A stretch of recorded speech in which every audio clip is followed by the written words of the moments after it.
Napansin ko ito mga boss, yung dugtungan nila mga boss ay hindi naka-alternate. Yan. So dapat naka-alternate po yung dugtungan natin para hindi po to lahat yung bakal. So dapat ganito yung dugtungan. So alternate yung pagkalagay. Hindi magkatabi yung dugtungan niya mga boss. So dapat ganyan yung standard mga boss pag may dugtungan sa slab. Yan. So napansin yung dugtungan mga boss. So ang liit. So yan, bali isang dangkal lang yan mga boss. O mahigit nasa 6 to 7 inches lang mga boss. So ang liit ng overlap. Wala pa rin yan sa standard mga boss. So ito pang napansin ko mga boss, yung distansya ng bakal. Yan yung spacing niya mga boss. So ang liit dito, tapos sa itaas is malaki yung buka. So mas maganda mga boss, maiwasan natin yan para yung puwersa ng ating slab is 100% mga boss. Dapat almost the same yung kanyang distansya. Dapat nandito yan sa gitna o mahigit sa gitna. So katulad nito mga boss, yung iba nga is lumagpas sa beam, yung iba is nasa gitna para malakas yung kapit niya sa beam, para yung slab natin ay matibay. So mas maganda mga boss, sabay yung buhos natin sa beam at saka slab. So ang tawag niyan is monolithic. So mas maganda mga boss, monolithic yung ating pagbubuhos. So ito yung gamit nila. So 12mm yung gamit nilang bakal. So yung sa itaas naman is support lang yun. So gamit nila is 10mm. So mga boss, mas maganda monolithic. Hindi pa nabuhusan yung kabilang beam.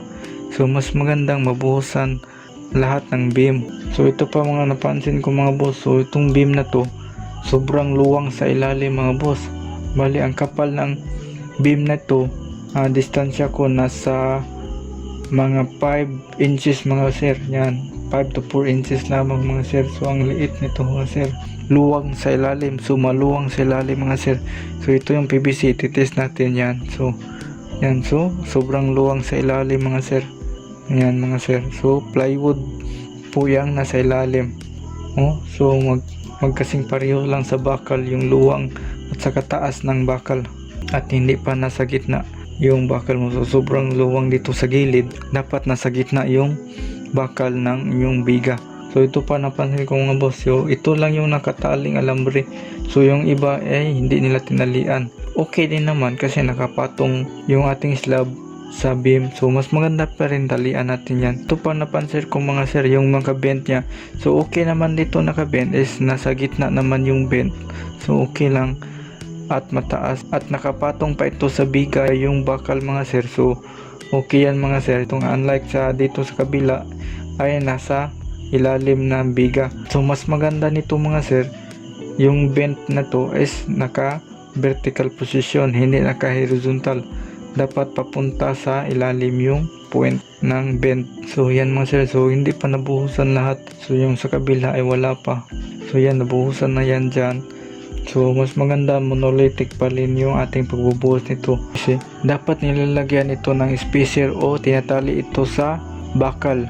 Yan, tinatali yan sa bakal. Kasi pag tinanggal yung forma mga boss, makikita yung PVC sa ilalim. So lilitaw yung PVC. So mas maganda tinatali yan sa bakal o nilalagyan yan ng spacer. Ito na mga boss, naglalagay na sila ng mga plywood mga boss.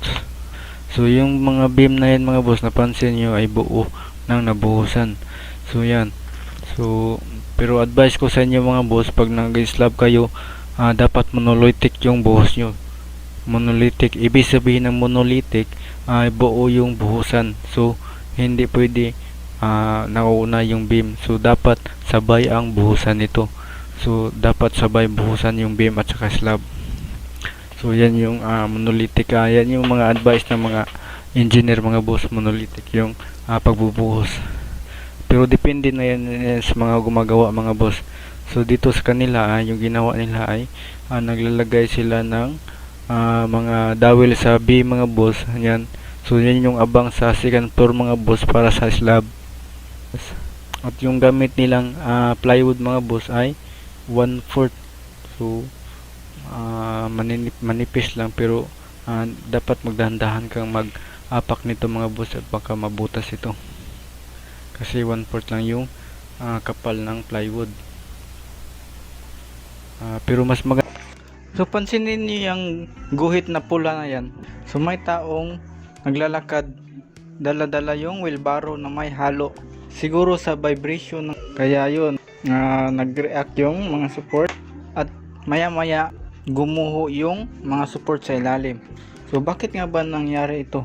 So sa sobrang bigat ng karga sa itaas mga boss, tapos nakaslan pa yung mga support. So balik muna tayo. So sa bandang dito nakaslan yung mga support. So double story shattering. So sa baba naman is nakaslan din. Napansin yung kahoy ay putol, hindi mula sa lupa hanggang sa itaas.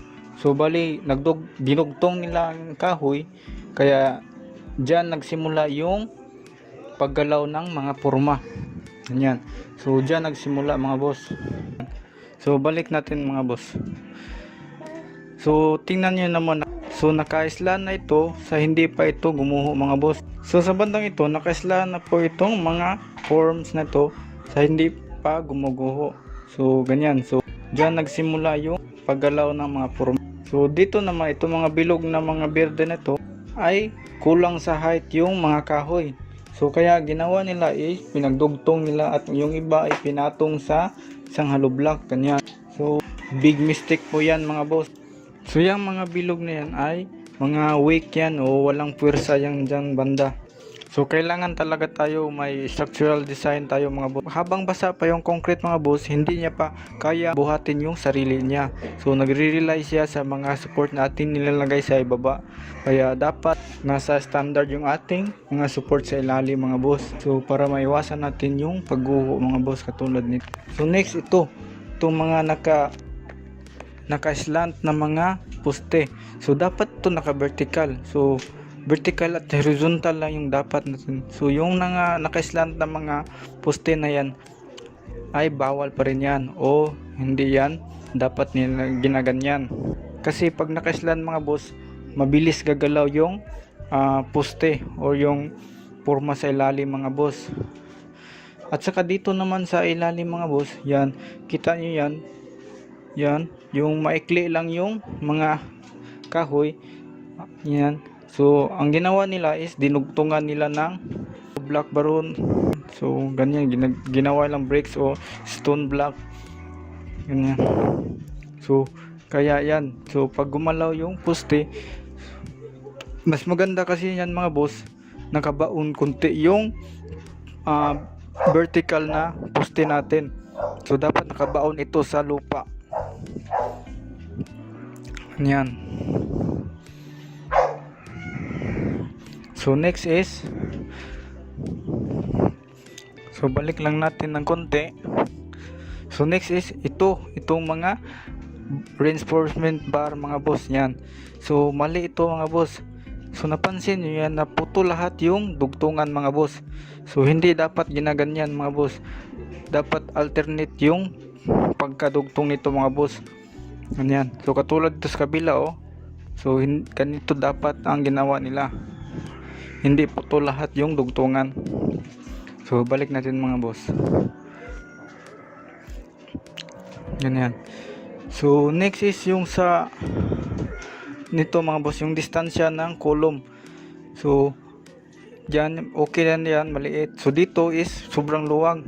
So dapat may poste ka dito sa gitna na ilagay. Tapos ibabaw may beam ka sa gilid. So sobrang luwag kasi mga boss, kaya ayun, bumagsak. At sobrang taas pa yung distansya.